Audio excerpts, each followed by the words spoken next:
Om Shri Ganeshaya Namaha. Om Aham Padarthaya Shivaya Paramatmane Namaha. Om Shri Matre Namaha. Ya Maya Madhukairapa Pramadini, Ya Magi Shonmulini, Ya Dhumrekshana Chandamunda Madani, Ya Rakta Bijasini, Yasha Shamba Nishimba Dadbadalani, Ya Siddha Lakshmi Para, Sachanti Navakodi Mutasikida, Mahampadu Vishveshwari. Om Shri Gurubhyo Namaha. Sadashiva Shamarambam Shankaracharya Madhyamam Asmadacharya Paryandam Vande Guru Paramparam. Om Sakana Vavadu Sakana Punaktu Sakaviryam Karabhavahai Tejasvina Vadidamastu Mahavitvishavahai. Om Shanti Shanti Shanti.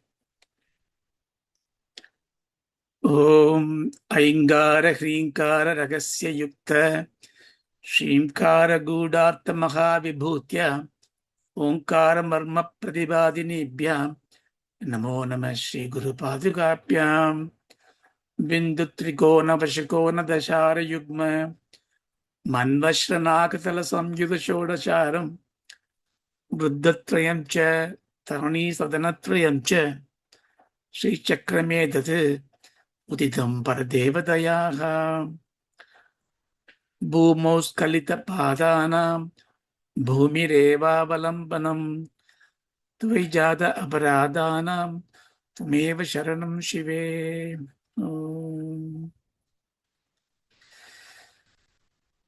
By the grace of Parambika, we have the sustained interest to learn the import of Soundaryalahari, the wonderful stotuṃ which contains a lot of Maha Mantras to provide an aid to attain ikapara sukham, that is the saukyams in this world as well as the other world. So particularly in the last 7 or 8 verses, from 15 onwards, Bhagavad Padal is giving a very definitive idea that by worshipping Ambal in particular bhavana, we attain the Ichcha Shakti, Jnana Shakti, Kriya Shakti, Vashikara Shakti. So, by doing all that, he emphasized as a Kamya Palam that you will attain Vagbhava Shakti, you attain attraction, you attain lordship over others, and all that.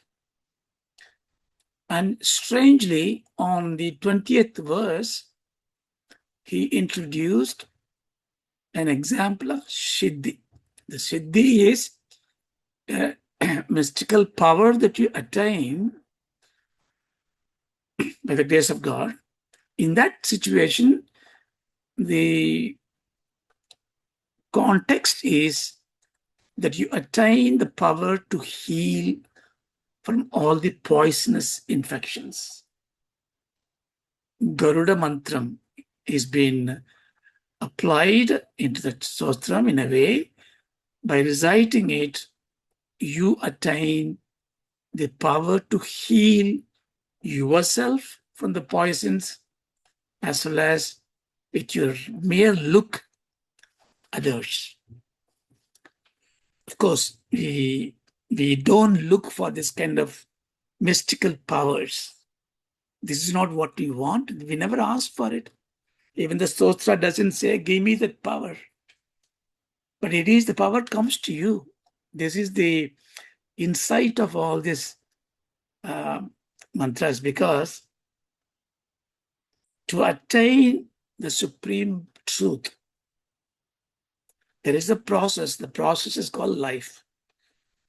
The whole life's purpose is Purushartham, is moksham. Moksham is not living somewhere wonderful place, but moksham is to be free, to free from the ignorance, free from the bhayam. So that freedom is impossible to acquire unless we really want it. So to test that we really want it, what Bhagavan does is she offers you, the Amba offers you so many things in your way, which you didn't even ask for it. She gives it to you so that you can be happy in this world or in the life hereinafter. But when you are accepting it gracefully, but still not really going after those material benefits, then Amba start understanding your motive, that you want to be at your place, at your form, as her herself, Sayujya. So you want that completeness. So this is the process that is being revealed in this verses. In each verse, there is a palam for you. There's a particular capability that you have, like that. So in the 20th, we saw the Garuda Shakti of removing poisons. So what is a poison? Poison is anything that is not natural. See, the poison for us, the snake's poison is poison to us, but for the snake, it is not. It is a part of her chemical in her body. So poison must be there in her body. But it comes to our body means everything goes haywire. So what is not natural is a poison. That's how we should take it. So what is not natural for me then? Everything that we believe that who we are is not natural for us. We think, I am this little man, little woman, I am this middle class family, I am having these problems, I get angry, I get upset, I get grief. So this personality that I have created for myself is not my natural thing. Sometimes we say, if you are teasing me all the time, I will show my swarupam. It will be very angry, rageful. We think, no, the swarupam cannot be that angerful, rageful.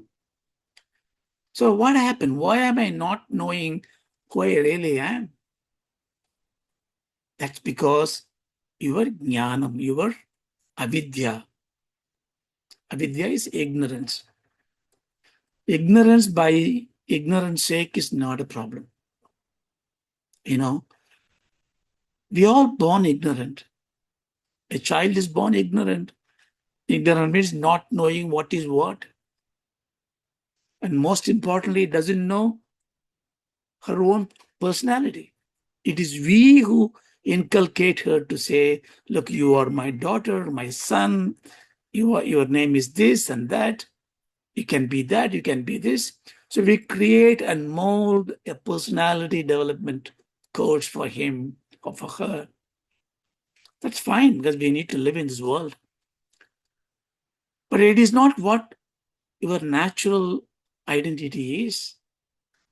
That ignorance or the innocence, I call it in a child's case, is something which is very genuine and very virtuous.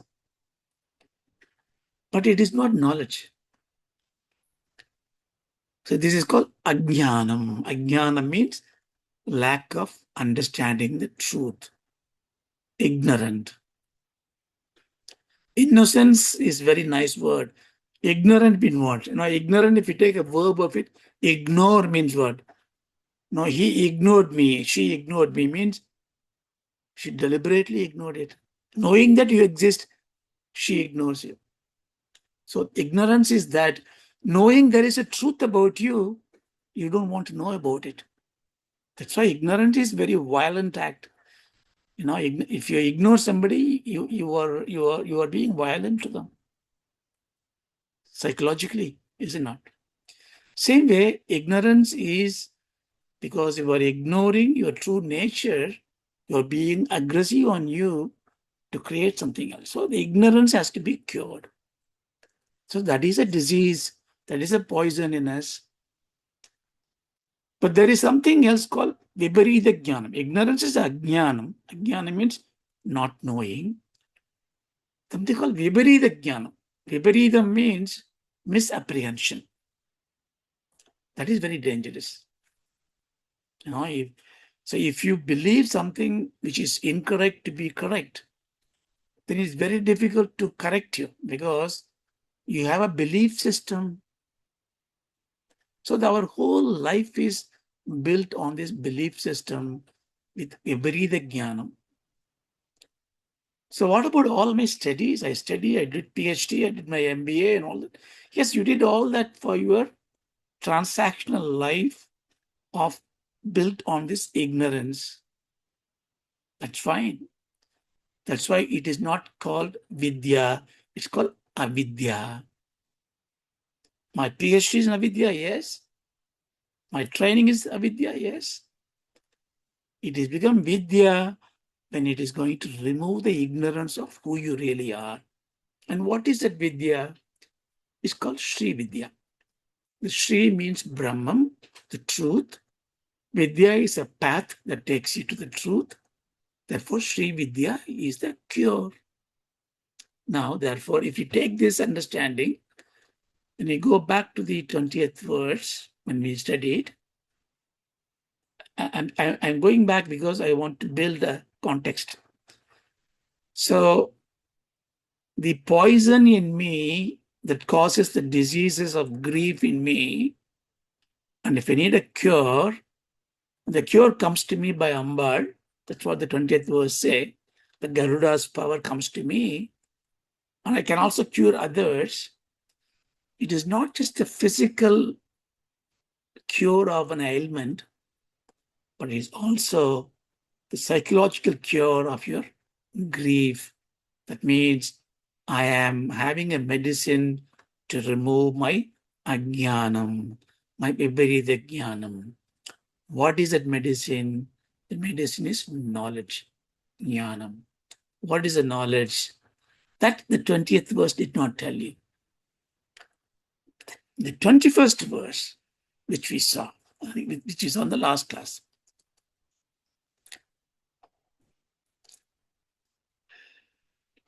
Tadilleka tanvīṃ tabana sashi vaishvānaramayīṃ nishannām shannām uparikamalānām tabakalam mahapadmādavyām mudita tamala mayena manasa mahanta pasyanto dadati paramāhlādalahari. We saw in the last class. In this verse, what is being advised to us is that when you have this Ichcha Shakti, Jnana Shakti, Kriya Shakti, additional siddhis come to you, therefore you are very much enticed, devoted to the Ambal, and therefore you pray to her. When you are praying like this, at some stage, what happens to you? Taditleka tanvīṃ tapana sashi vaishvānaramayīṃ. So you are going to see, experience taditleka, like a lightning, a thin lightning, flash of light comes in the sky. It is coming, shannām kamalānām upanepari, above my 6 lotuses. That means above my chakras. That means in my head.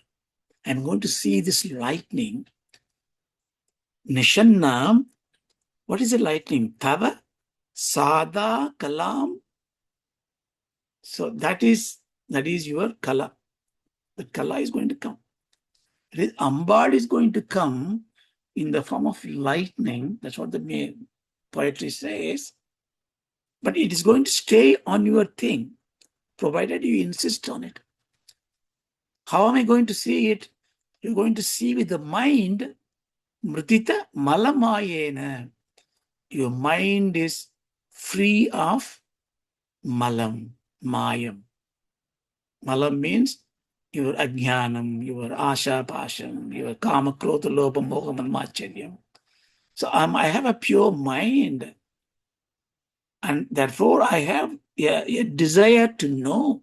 The desire is underlined. It's very important. You have to know. See, in all the mantra meditations, there are only two methods. One is somebody teaches you the mantra and they say, you recite it this way, you will get this palam. Then you do it. Don't need to know this thing, just do it. With faith, it will heal, it will happen. Like the doctor gives you medicine, you have high blood pressure, cholesterol, take this every day, and you do it. That is one approach.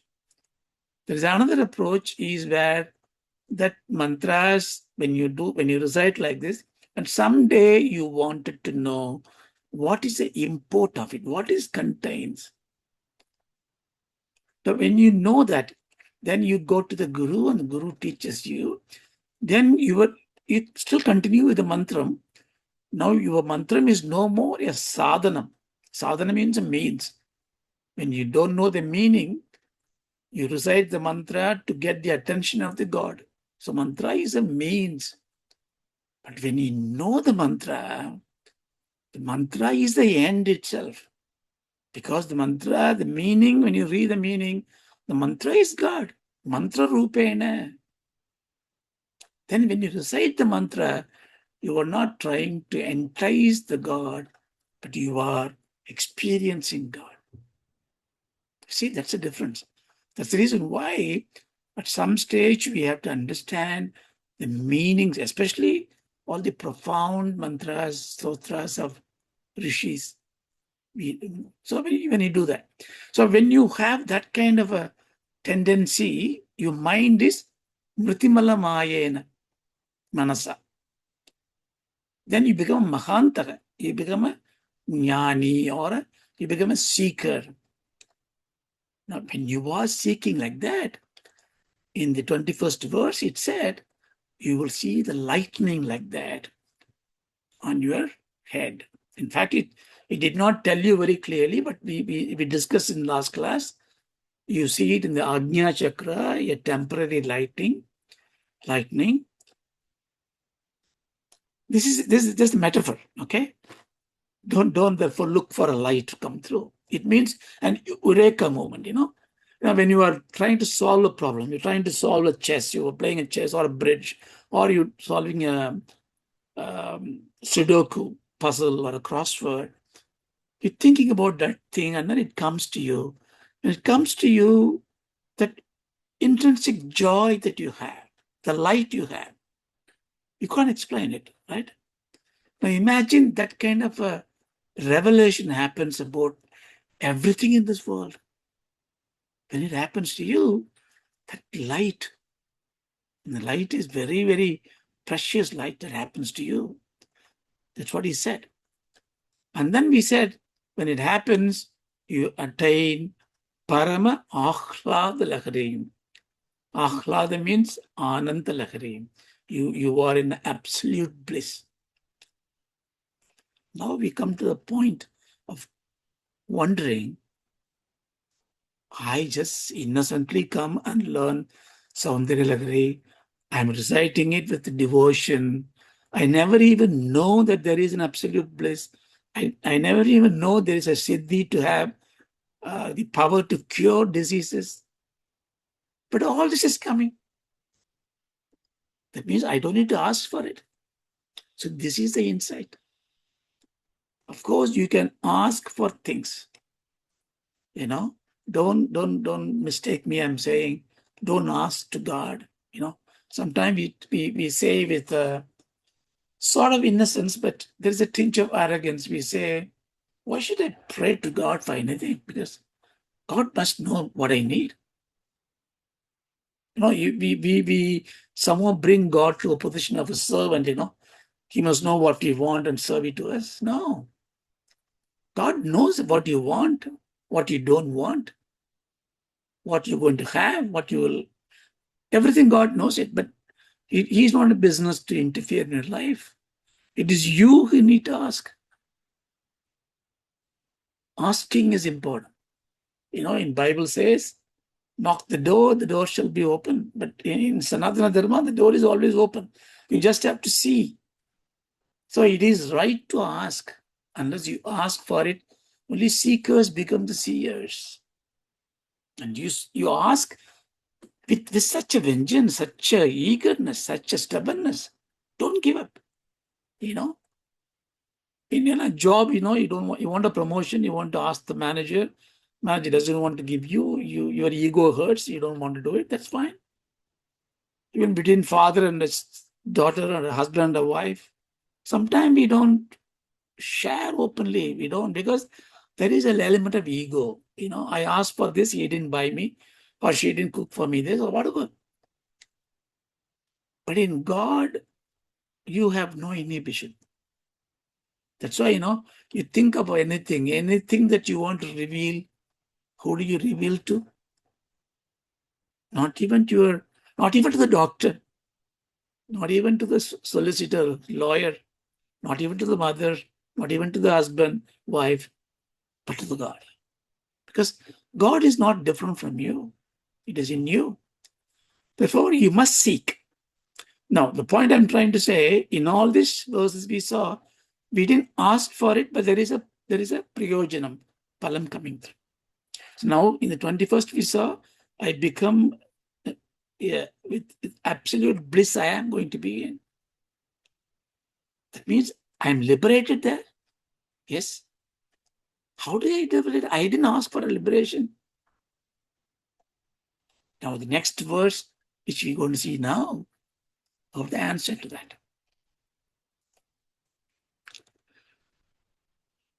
Bhavāni tvam dāse mayi vitara dṛṣṭiṃ sakaruṇā stotuṃ vāñchan kathayati bhavāni tvamiti tadaiva tvam tasmai diśasi nija-sāyujya-padavīṃ Mukunda Brahmendra sphuṭamakuṭa nīrājita-padām bhavāni tvam dāse.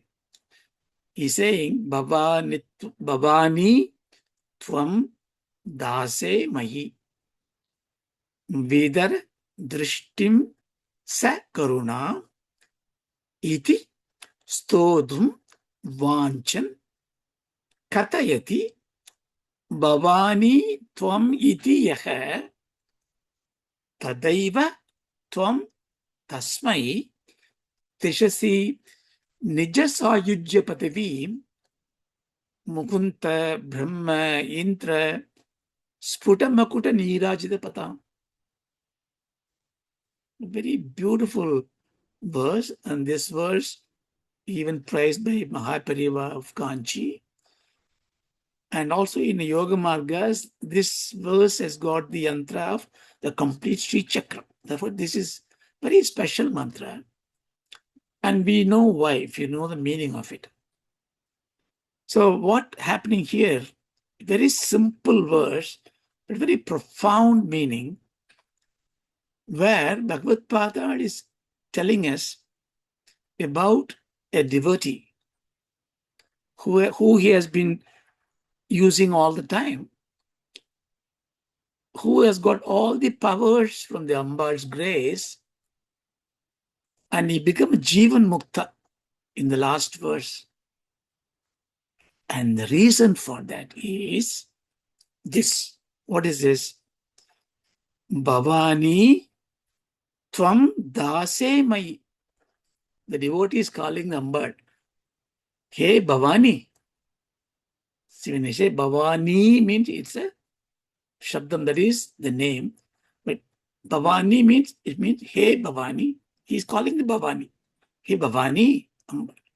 Tvam, you are Bhavāni. Tvam dāse mayi. I am your dāsa. I am your servant. So mayi, at me, therefore, dṛṣṭiṃ sakaruṇām vitara. Dṛṣṭiṃ means your look. Sakaruṇā means abundance, grace. Your graceful look. Vitara. Vitara means just flaunt. Just give it to me. Pour it to me. Giving is just measuring and giving, right? Here, vitara means just absolutely pour. Just pour your glance at me. Just look at me all the time with all compassion. So he has not said that yet. This is what he wants to say. Iti, like this, stotuṃ vāñchan. Stotuṃ means to pray, to praise. Vāñchan means vāñchan. Vāñchan means deep passion, very keen desire. Very important. You must have vāñchan. You must have keep anything you do, you should have a keen desire to do. Otherwise, you don't do it. Half-hearted, you don't do it.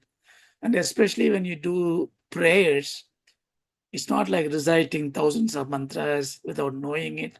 Just take even one mantra. You see, what you give it to Swami, you don't give, you say, no, I built a temple, you say. No, I did 1,000 pounds, 10,000 pounds, I gave it to the temple.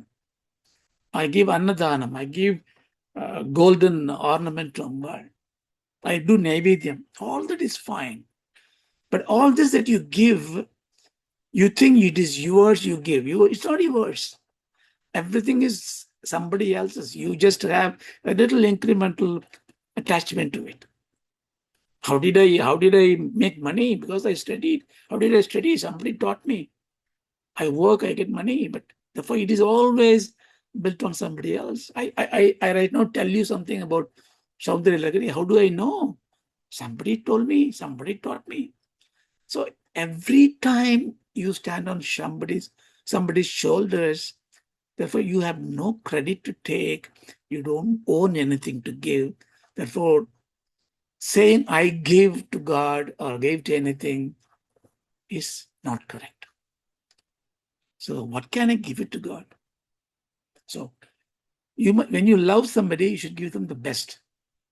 Is it not? Whatever the best your capacity can support, that you give it to them. And a person who receives such a gift, what does he do? He gives back to you the same thing with the same love. That's for sure. So then when you come to God, now the question is between you and God. God is always personal. So you and God. This relationship should be always maintained no matter what you are, as a wife, as a husband, as a daughter, as an employer, as a manager, businessman. They are all transactional part. Your personal part, you and God are the same. So when to God, what can you give? You can only give what you have on your own, what you created for your own, and what is your best. What is that?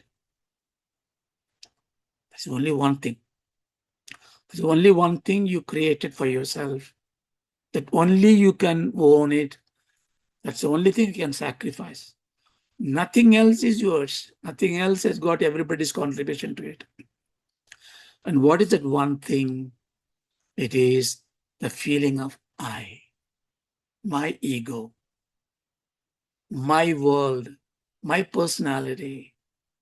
I am such and such person. So all that thing I cultured, I developed, I create a value system for myself. That's fine. You use it for your transactional part. But that is something which I created.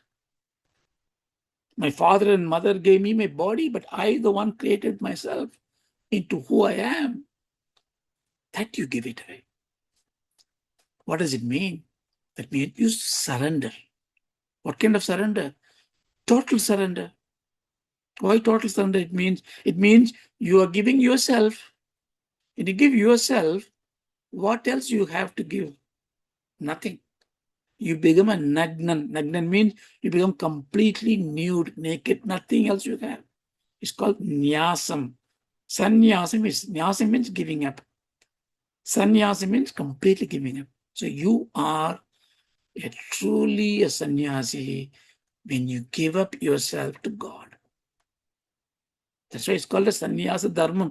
It's not just wearing a brown cloth and that's just a lifestyle.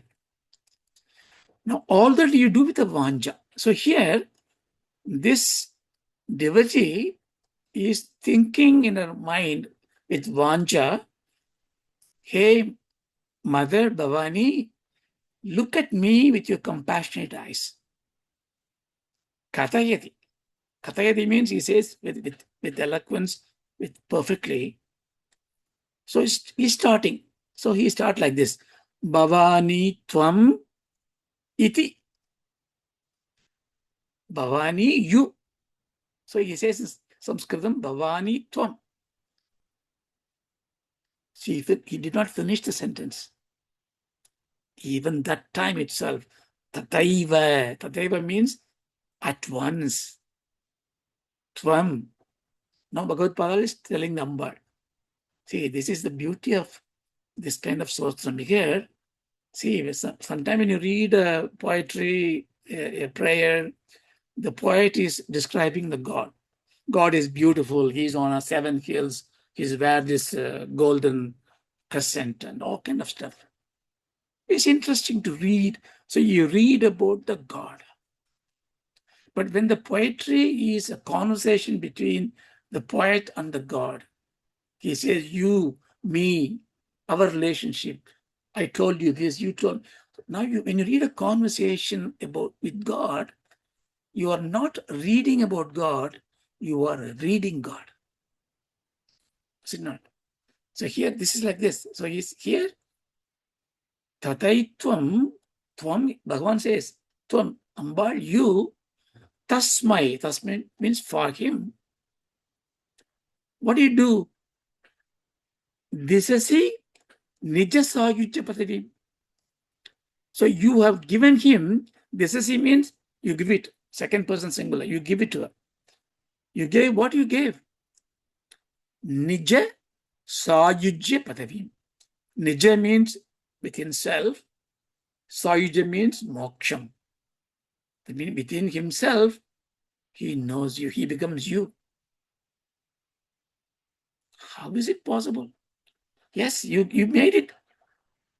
Now, here there is the insight of the word Bhavāni. See, Bhavāni means Bhava. In Sanskritam, there is the noun and the verb. Noun is called Shabdam. Verb has got a dhatu kriyapada. So, Bhava means existence in noun. Maheshwaran is called Bhava. Parameshwaran is called Bhava. Ana means Bhavāni. The ana suffix means giving life to. Shivam is absolutely silent, unmoving, like inert, like jadam. But it exists. It is satyam. Now, how can the existence alone make you aware that you exist? Existence exists to you only when when you're aware of the existence. You understand? English is poor to explain this. Existence exists because you are aware of the existence. That awareness is therefore is Shakti. So Shivam is existence. Existence is everything. But I exist, that existent knowledge comes to Shivam by Shiva Shakti Ambal. That's why Ambal is called Vimarsha Rupini. So Ambal is Chit. Shivam is Sat. Sat and Chit. Even though they are two different things we say, but they are one and the same. That's why we say Shiva Shakti Yuktam. So Shiva and Shakti are one and the same. So the whole process of Sri Chakram is to make the Shakti and Shivam to be one at the Bindusthanam. How does the Shakti comes out of the Shivam? Because Shakti had the desire to create the world, with Shiva as evidence. It's like a kindergarten stuff, but just listen like that. But when she's doing this process of creation with all this Leela, she has a longing to go back to his Shiva because she came from him. So she does all this creation, sustenance, dissolution, hiding and presenting, all this with the penance to go back and one with the Shiva. So for her, her work is worship. Everybody's work is a worship. When you go to job, it's a worship. It is as good as doing a prayer. So same way, when Ambal is doing all this Leela, her Leela is happening because she is doing a penance. That penance is to go back and merge with the Shiva. Why does she want to merge? Why she alone came out of it? Who knows? That's a Leela, that's a play, divine play. So this is the context. So Sat is Shivam, Chit is the Shakti. Now the Sat and Chit, when they join Shiva Shakti, Aikyam, that means there must be a gravitating pull. There must be an attraction between those two to join. That attraction is Kamakala. So Shivam and Shakti are attracted together and they join together, and therefore that attractive propelling force is called Kamakala. The Kamakala is not the Kameshwari and Kameshwaran. That is the manifestation of the Kamakala, but the power to bring them together. So now we saw three powers now. The Jada Shakti, existence as the Shivam, Chit Shakti, the awareness of the Shiva's power, which is the Shakti. And the Shiva Shakti Aikyam happens because of the Icha, which is called the Kamakala. So in the previous mantras, we were trying to go and read the Kamakala at the Sakasratalam. But in this mantra, Bhagavan is showing, you're not looking at the Kamakala now, you're looking at Bhavāni, the one who created Chittam for that, so Chit Shakti. So you are looking at the fundamental cause of the creation is that knowledge of creation, that jnani itself, the jnanam itself. Because the Bhava also means Manmatan. And Ana means giving life. So Bhava Ana. So Ambal gave life to the Manmata, therefore she called Bhavani also. That's fine. All that I understand. So he asked Bhavani, tvam, dāse, mayi, dṛṣṭiṃ, sakaruṇā, vitara. But why Ambal is not waiting for him to complete? Why is she so in haste to give him that? And that too after the word Bhavani tvam. So here comes the poetic excellence. So now I explained so far Bhavani as a Shabda, as a noun. Bhava means Shiva, Bhavani means Shiva's wife. Now if you take the Bhava, come from the, as a verb, it comes from a dhatu called bhu. Bhu means to become. Sanskrit grammar, if you know, you have a case, Vibhakti is called. So in Tamil we say Varigireen, Variginreen, Vandeen, like that. In Sanskritam there is a case ending is there. So Bhu becomes, in the first person, I want to become, I become Bhavāmi, Bhavāni. Bhavāni becomes, may I become. So now you go back and say, what is Ambal here? Bhavāni tvam. Ambal is what I said. Ambal is waiting to give grace. It's not you need to pray to her so many years to get her grace. She's just waiting. But waiting at the gate where your mind is pure. The mind is not pure, she is not going to be visible. So, but for this particular jnani here, we are talking about stotuṃ vāñchan. He is doing with a great desire. He is worshipping. His mind is pure. The Brahma is waiting to hear him. And what she heard was bhavāni tvam miti. Then she took it. Okay. He is giving me instruction to me. He is asking me. What is he asking? Bhavāmi. I mean, bhavāni. I mean, may I become? Okay. May I become what? Tvam. Oh, the child is asking me that he should become me.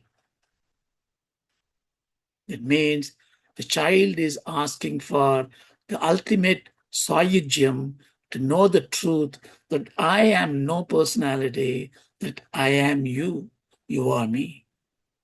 So what does Ambal do? Ambal is full of compassion.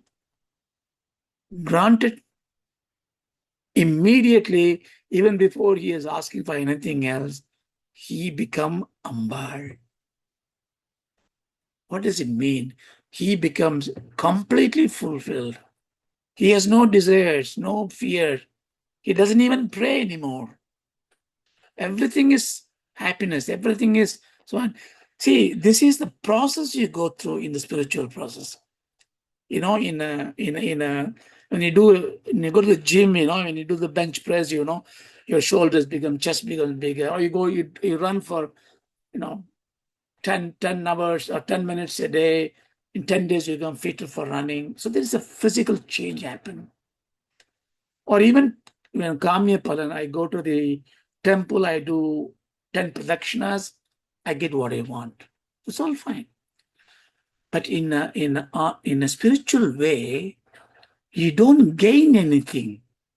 And whatever, even if you gain, it'll go away. But you transform yourself. You change.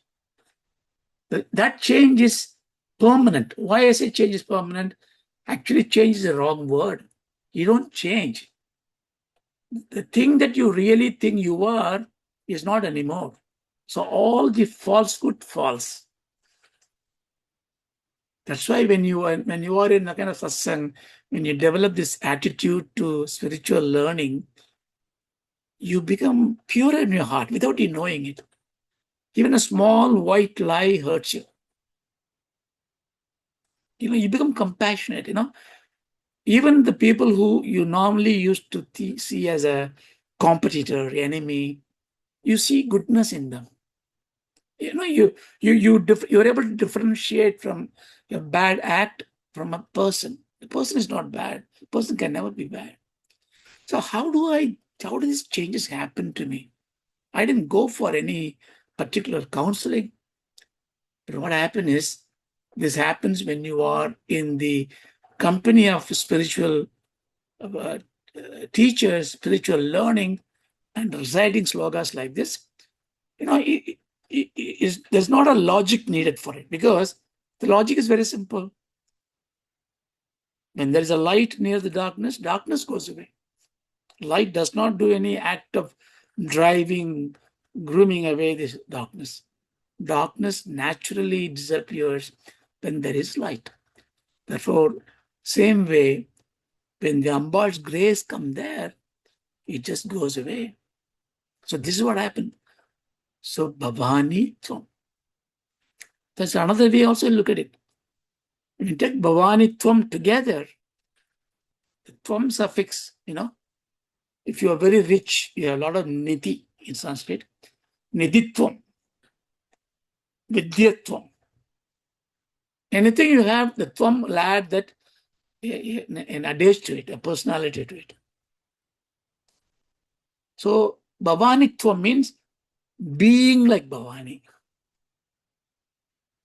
Being like Bhavāni is what? Being a Brahma Shakti. Brahma Shakti is what? Brahma. Brahma means what? Aham Brahmasmi. So the Makabhakya Vicharam comes into here.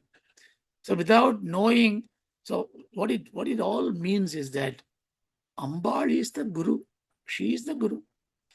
And she comes in and she's a compassionate Guru. And she alone can be the Guru.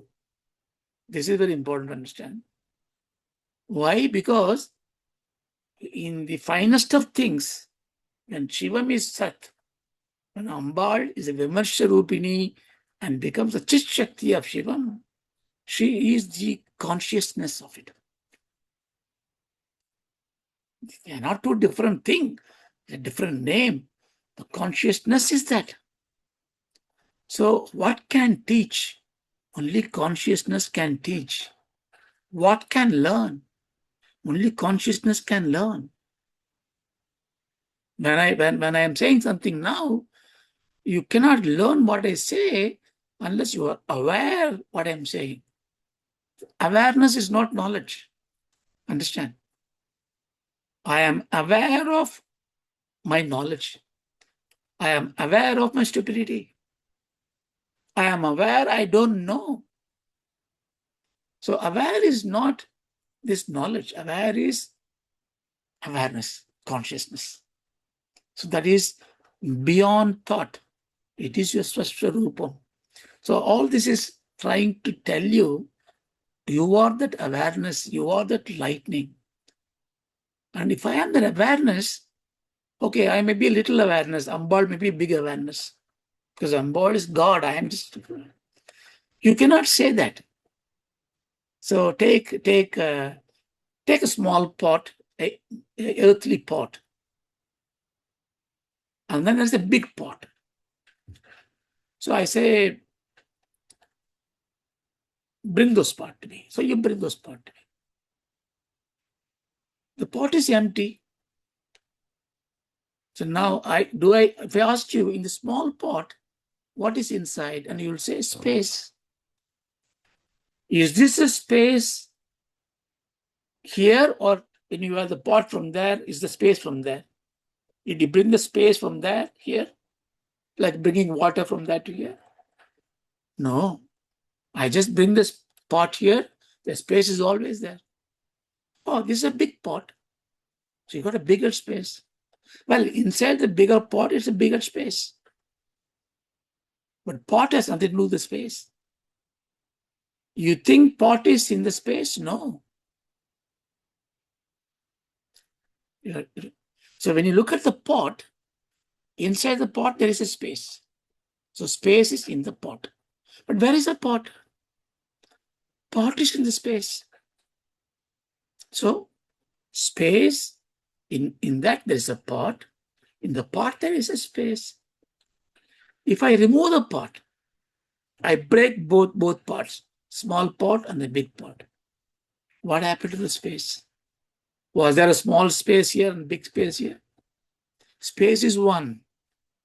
It becomes smallness because you have a small pot encasing it. A bigger space because a bigger pot encasing it. So you as a body, mind, intellect, you think if you are very small, so you are encasing a small space, a small consciousness. It's all small, it's all relative. Therefore, you think you are a limited being, you are not the big person. Ambal says, no. Consciousness is one. The upadhis, the impediment that encases envelops the space, body-mind complex, is impermanent. So when you are in this space, in this little body and mind, and if you put yourself a name, my name is Raja, I'm so and so, well, you enjoy the life, but that is your jiva bhavam. But the moment the body goes away, you are no different from me.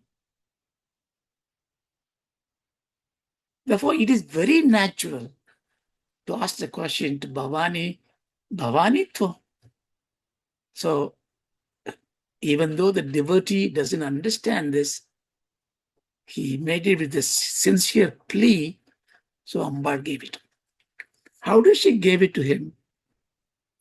She gave it to him. This is where Bhagavad Padal is very nicely putting us that you just have to do your job. Ambal will grant you what you want, and what you're going to give you, she's going to give you Mukunda Brahmendra sphuṭamakuṭa nīrājita-padām. She is giving you her feet, padām. What kind of feet? glorious feet. Nīrājita-padām. Nīrājita means Niranjana. Karpura Arti. So Karpura Arti is shown to the feet. That feet is shown to you. Why there is a Karpura Arti? Sphuṭamakuṭam nīrājana. That Arti is not the camphor. It is the crown jewels that is glittering on this head of Mukunda, Brahmā, Indra. So all this Vishnu, Brahma, Indra, all those devas, gods are worshipping at your feet. And they're doing the head like this. When they do that, that freedom is changing, dancing, and the jewels are doing a nīrājana. That means all the powers are surrendering to you. I also surrender to you. But what you've done, you have lifted the legs and give it to me. And what kind of legs are they? Feet are they? That is a feet where there's a padatuli. The very first slokam we saw. A dust particle from the feet fell down, which Brahma took it and made all these worlds. Vishnu is carrying on the head. Rudra is wearing it on the body like a vibhuti. The padatuli. But here Ambal is giving the divine feet, padam itself. So by giving the padam, she's giving you the nija-sāyujya-padavīṃ. How does it connect? Padam in Sanskrit means feet. What does the feet do? Feet makes you move from one place to another. Feet is the means to reach a position of power, place. Padam. Padaniyam-iti-padam. What makes you to reach? That is called a padam. So she's giving the padam. With the padam, by holding the padam, you reach the padavi. What is a padavi? Nija-sāyujya-padavīṃ. Sayujya means, yuj means to become one. Sayujya means gloriously one with the Ambal. Mukti, Advaita Anupūti. Nijam means within self. So within yourself, you become one with this. So it's called Anupūti. Anupūti is not Anubhavam. Anubhavam is, I went to the show, I enjoyed the show, and he explained this.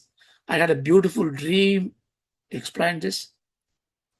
Anubhavam means an experience exists, an object of experience exists, an experiencer exists, and it is being thought through as a thought. That is Anubhavam, experience. Anubhuti, there is no English word for it, in my view.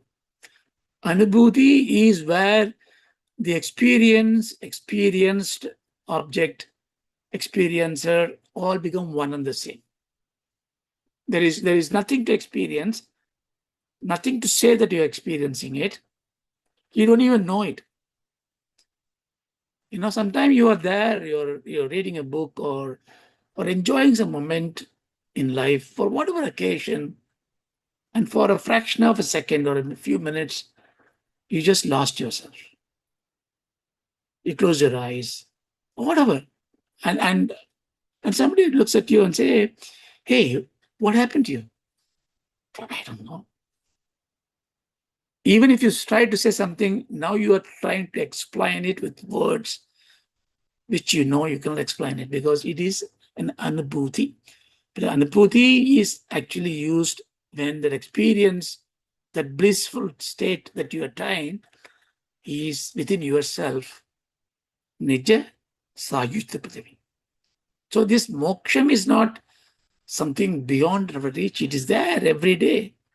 Moksham is always there, but we don't grab it. So this is what it is. So you Ambal grants it. So here Ambal has taken a step forward. That means if you walk one step, Ambal comes towards 10 steps.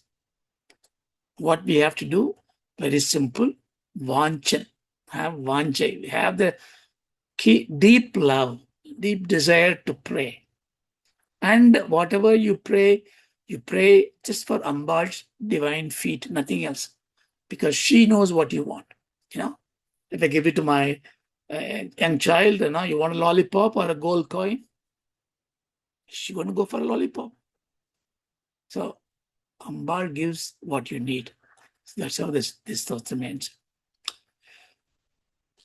Bhavāni tvam dāse mayi vitara dṛṣṭiṃ sakaruṇā yadi stotuṃ vāñchan kathayati bhavāni tvamiti tadaiva tvam tasmai diśasi nija-sāyujya-padavīṃ Mukunda Brahmendra sphuṭamakuṭa nīrājita-padām.